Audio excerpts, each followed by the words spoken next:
Sumuporta ang Department of Trade and Industry, Department of Science and Technology at Department of Information and Communications Technology sa Philippine Startup Week 2023 kung saan sa event na ito ay magkakaroon ng pagkakataon ang mga startup business na makahanap at makakilala ng mga potential investors.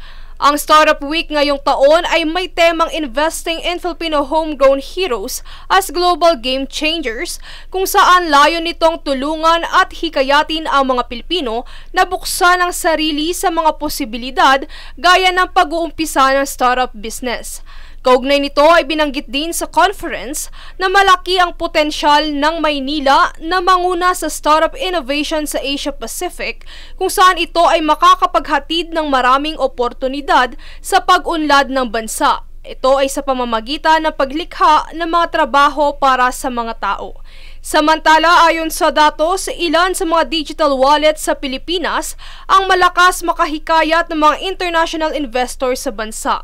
Nagpaabot din ng suporta ang isa sa mga successful Filipino businessman and politician na si Senator Mark Villar. By working together, by having events like this, by having constant dialogues, we can work together and create a startup community that's not just sixth in Asia, but number one in Southeast Asia.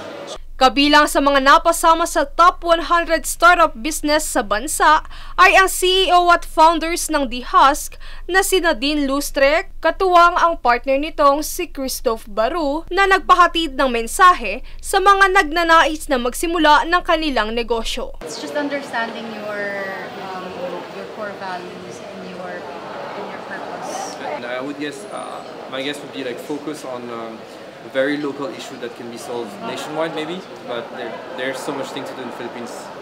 Ang event na ito ay isang malaking oportunidad hindi lamang sa bansa, kundi pati na rin sa pagkakataong maipakilala ang startup businesses at MSMEs sa bansa.